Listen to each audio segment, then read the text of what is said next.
Hi everybody, my name is Keeley and welcome to my first ever video on the Literary Gladiators YouTube channel. My first real video as opposed to the profile. Yeah, I'm super excited to do sort of a deeper dive into one specific book because usually I just do kind of a general overview when I'm on my channel and I'm talking about a lot of books in one video. So today we're going to be talking about Everything I Never Told You by Celeste Ng. This is what the cover looks like. Now, just some context on this book and like kind of my reading experience. It was the first book that I read in 2022, and just let me just say it started off this reading year so well. Like so well.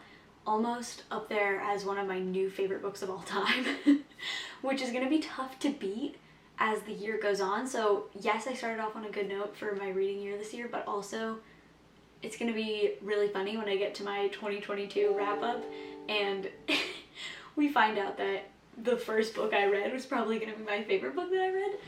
But for those of you who don't know, Celeste Ng writes kind of contemporary fiction books, and the other book you would probably know by her is Little Fires Everywhere, which was very popular. It was turned into a TV show. It was part of sort of like the Reese's book club thing, the Reese Witherspoon's book club.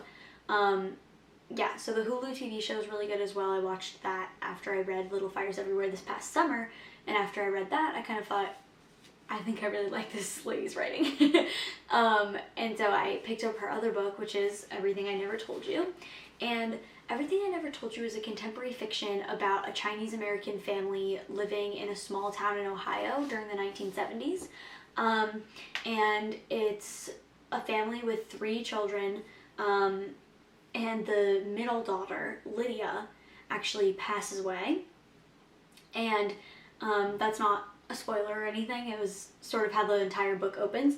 The first sentence of the book is, "Lydia is dead, but they don't know this yet." So isn't that an intriguing opening line? But you basically follow the family as they sort of cope with what has happened and they try to make sense of it all. There's the mom and the dad, and then there's also the siblings of Lydia. So there's the older brother and the younger sister. And it's really interesting because you watch how every single person has their own idea of what the truth of the situation is. What I really liked about this book was that, yes, it was a contemporary fiction and you were looking into like family dynamics and race relations in this small Midwestern town, but you're also kind of uncovering a mystery. You want to find out like what happened to Lydia. And everyone in the family sort of has their own gut feeling and their own idea about who's responsible or what's responsible, but you have to find out as a reader which of the family members is correct, and sort of are all of them correct in their own way.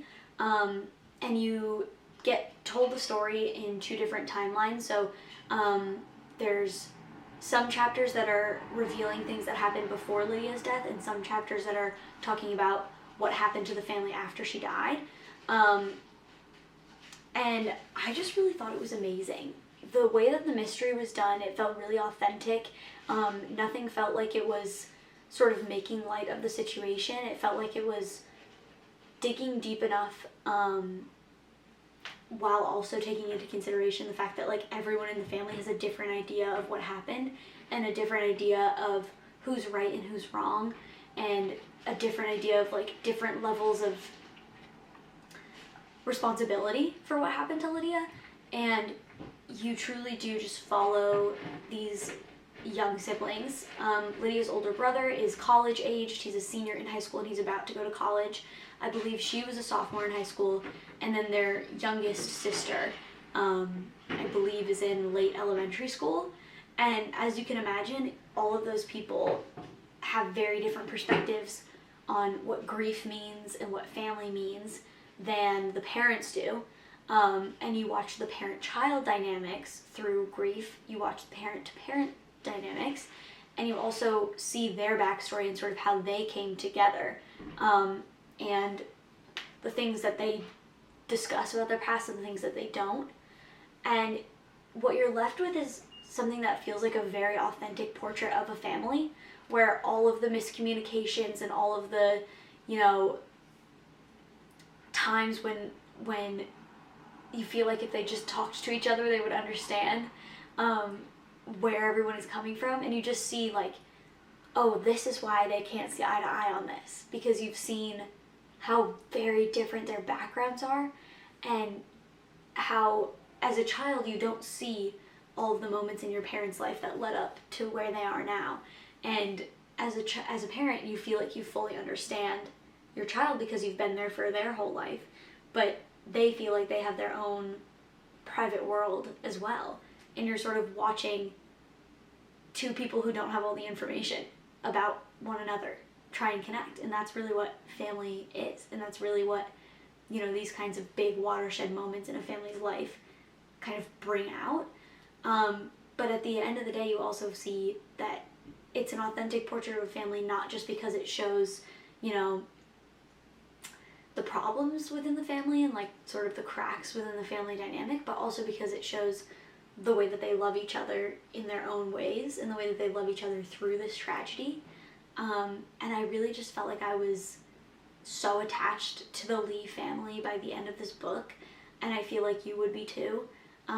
If you have ever been interested in getting into contemporary fiction, I highly recommend this, because like I said, there's sort of that mystery component that keeps you reading, as opposed to, you know, sometimes a contemporary fiction or a literary fiction can really be like a slow burn, and it's just about like a case study of a character just for the sake of doing it, as opposed to this book where it feels like there's that secondary plot of the mystery of what happened to Lydia, in addition to just the interests of, you know, looking at a family dynamic, which is like the trademark of really a contemporary fiction or a literary fiction, and is why sometimes people don't find them as like compelling.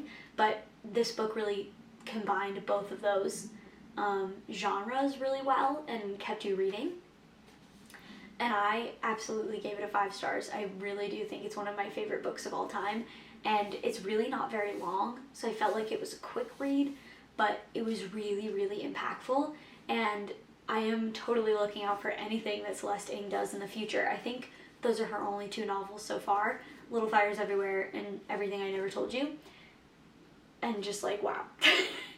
All I can say is wow. I really recommend that you pick this up. I can't recommend it enough.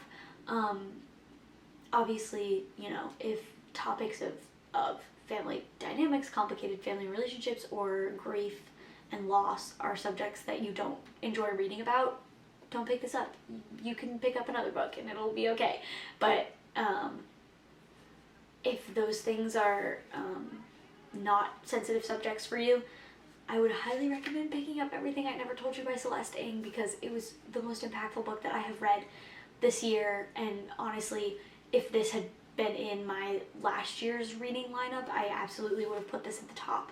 So I think I might have peaked early this reading year, but you know, who knows, maybe I'll find that all of my reads this year are comparable with this one. But I just absolutely loved it, and I think the way that she dealt with those family dynamics through these really, really complicated situations, and the way that she paints this empathetic portrait of a family is just incredible, because you can truly see neither of these characters are perfect in this conflict that they're having, but I understand both of their backgrounds, and so I understand exactly why they're acting the way that they are. And it's just like so thoughtful and so compelling in terms of the way that she writes about families. It just, you can tell that she is a sibling, she is a child, she is a parent, you know, and I just thought it was incredible. So if you have not read this one, I highly recommend it, and I also recommend her other book, Little Fires Everywhere. But yeah, thanks everybody for hanging out with me while I talked about one of my new favorite books, and I can't wait to see you next month on the Literary Gladiators YouTube channel. And if you're interested in catching up with me on a more regular basis, my channel is called Keeley's Reading Nook. So I'll see you either here or there. Thanks so much for hanging out with me. Bye.